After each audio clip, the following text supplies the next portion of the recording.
Shabbat shalom, everyone.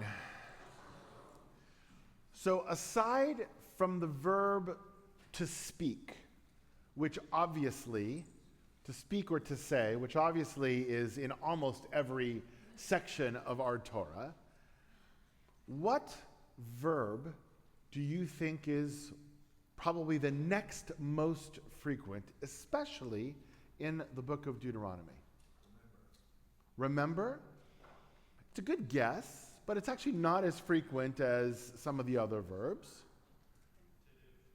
To do, maybe. To hear. Right?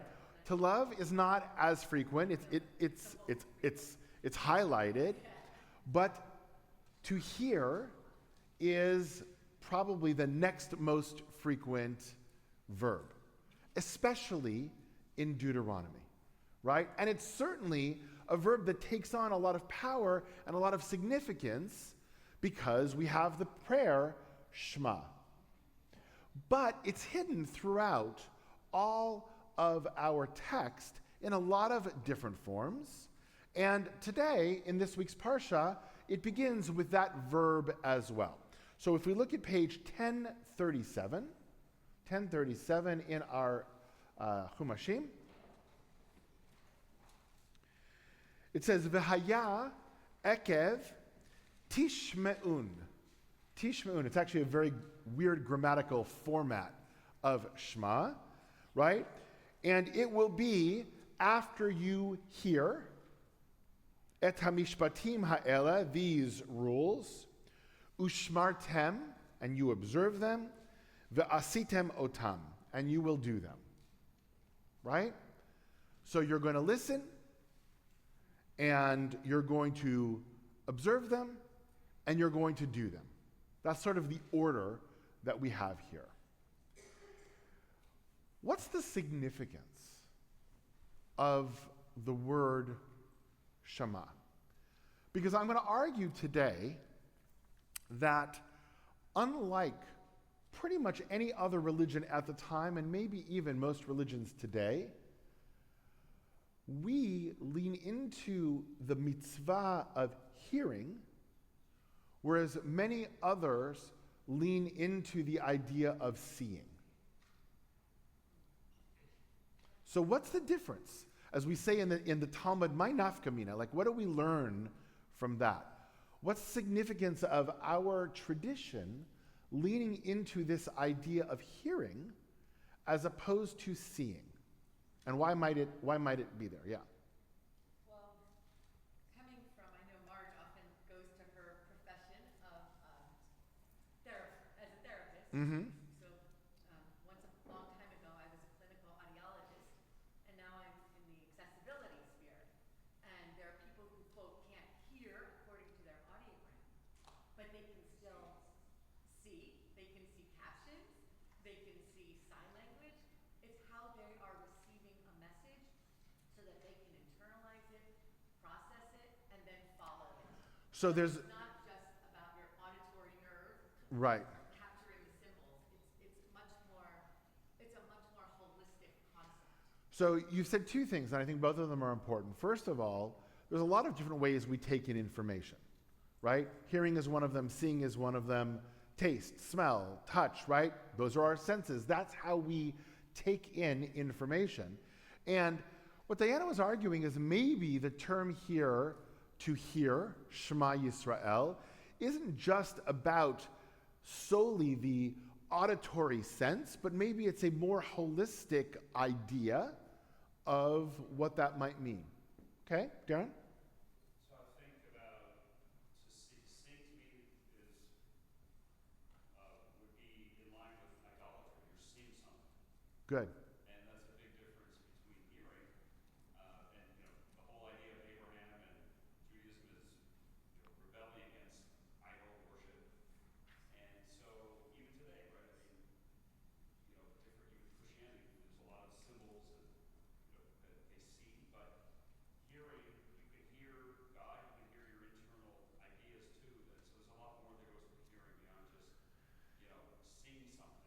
Fabulous. Yeah, fabulous. Let me just repeat out loud for people who might not have heard and people at home, which is Darren was saying that especially at the time the Torah was written, seeing was the basis of idolatry, right? You see these psalim, you see these things that are there so that you can worship those things. Even today, when you walk into a church, right, especially a Catholic church, you can see very clearly, there's no doubt that it is a church. There are some synagogues that I've walked into where you don't necessarily know, right? We don't have that same visual. You kind of have to look for it. Yeah, there's going to be a Ner Tamid there. There's going to be an ark there, but it may be small. It may be insignificant. It may not take up the whole room. Maybe there's a menorah. Maybe there's not a menorah. We don't lean into those visual symbols as much. And you could argue, you kind of have to wait for the services to start to say, oh, okay, this is a Jewish service. We got Hebrew. We got, right? That's what it is. Okay, good. Anything else? Ooh, lots of hands going up. Anita. Well, I was just thinking, when a meeting starts, here, Yes. there's a call to attention, and, there's seeing is complete, but hearing is internalizing and beginning to understand Yeah. what's being said. So again, everybody likes to say two things, and you're right on both of them, right? The first is hearing a lot of times can break through and catch people's attention in ways others can't. Anybody who's ever been in a yeshiva or been in a place where you have to transfer from study mode into prayer mode, right? A lot of times when I was studying at JTS and we were in the Beit Midrash, and all right, it's time for mincha, and we didn't go to services, we just were going to daven mincha there. Literally, somebody would get up and they would go, Ashrei Yoshvei Beitecha, and then they would start, right?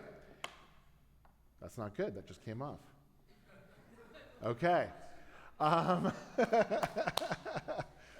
So just because somebody gets up and stands at the podium doesn't necessarily mean that people are going to hear them. And I say to the bar and bat mitzvah kids all the time, I say, don't just start your speech.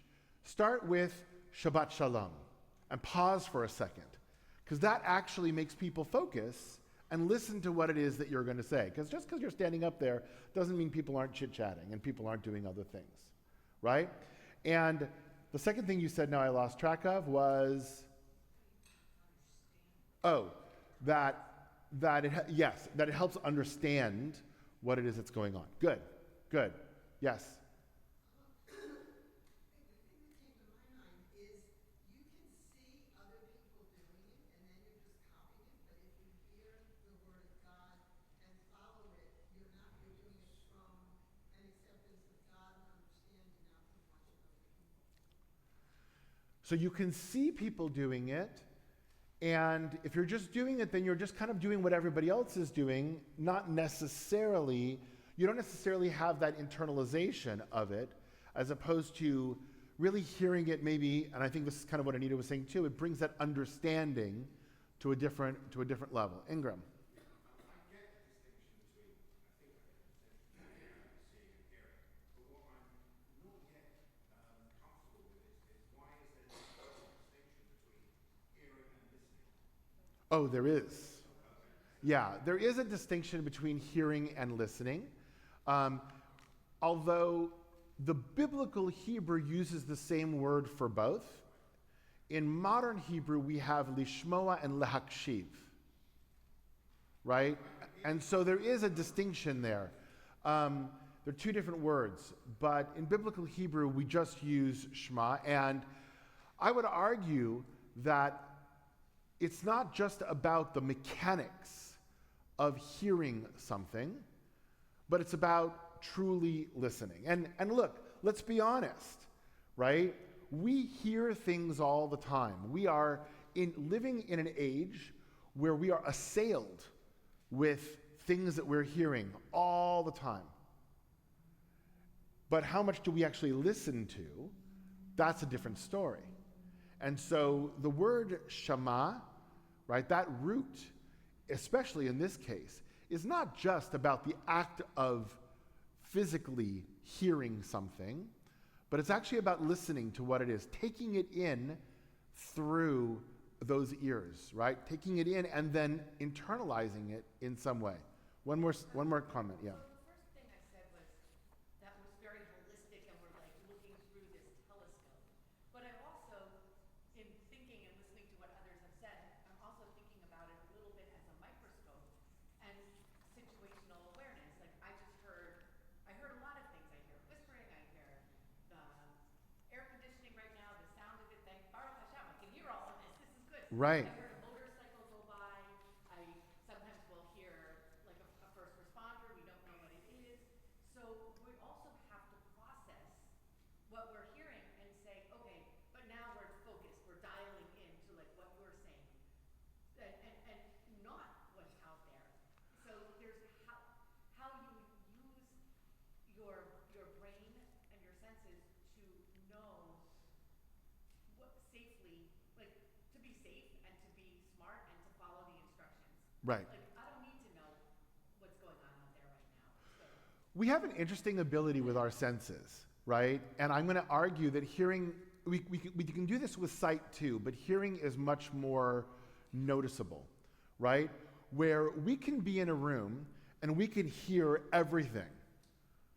But we can also be in that exact same room and we have the ability to actually hone in on one conversation.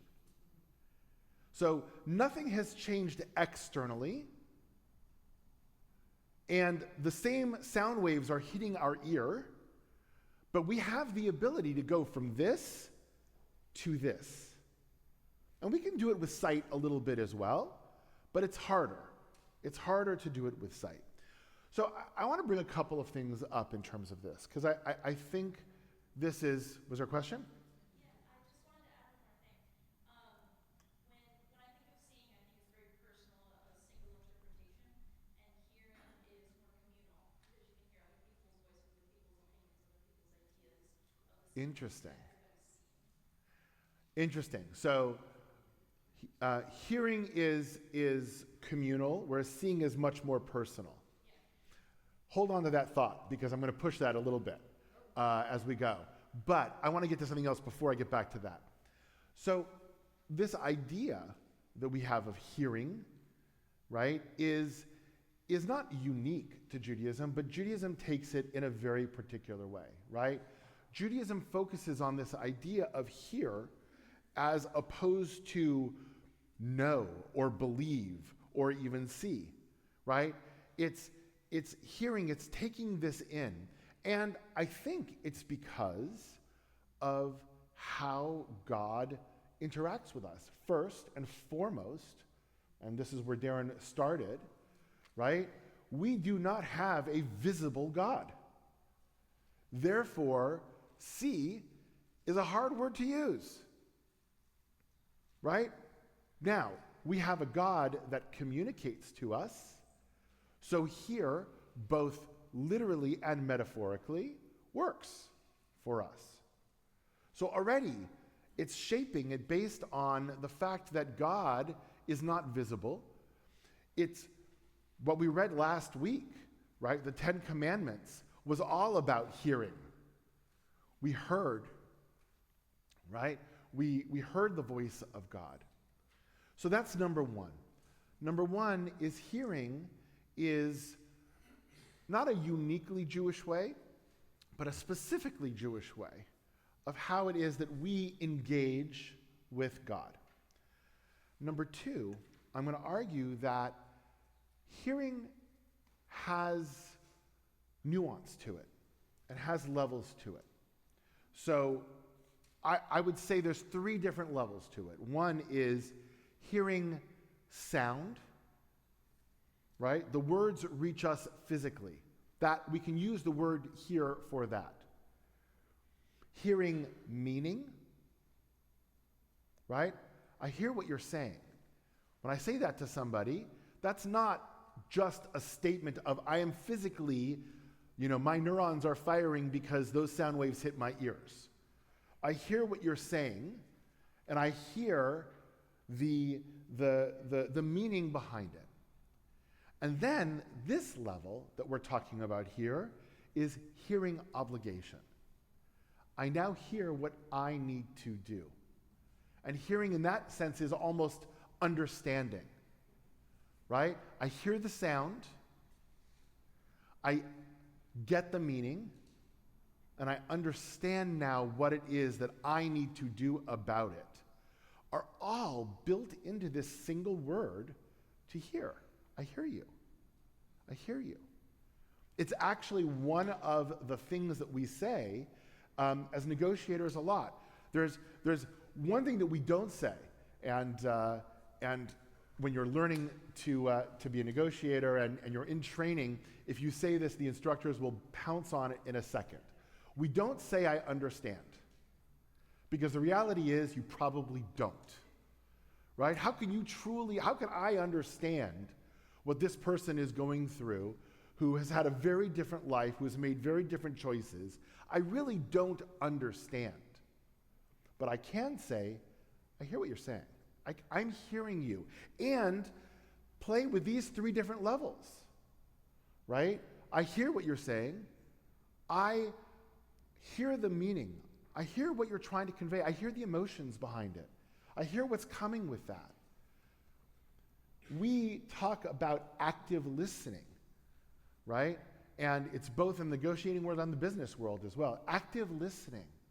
That hearing is not just a passive thing, but it engages you, it connects you in a way that is very powerful. That, frankly, you don't get active seeing. It doesn't really work, right? Now, since my wife is here and since Tom is here, we definitely get active tasting, right? That I will agree with. But active seeing doesn't work so well. But hearing is an activity that connects, that engages in a very different way than seeing does. And the last thing I'll say to you is, seeing, and this is where I'm going to kind of push back a little bit on what you're saying. I don't disagree completely, but seeing is something that can happen from a distance. I can see this beautiful waterfall from a distance. But if I want to hear it, I need to get closer. I can see what's going on. I can see that homeless person on the street from blocks away. But when I sit down and I actually talk to that person and hear the pain, the frustration, the angst in their life, it changes the way that I will deal with that person. Hearing is an up-close and personal relationship. And that is the relationship that God is asking of us. Not just from a distance, not just something that we say, okay, that's nice, yeah, God, we've got it, but to be there, to be engaged, to be up close and personal, to be intimate. That's what it means when we say, Parasha Eikev tishme'un. First you hear it.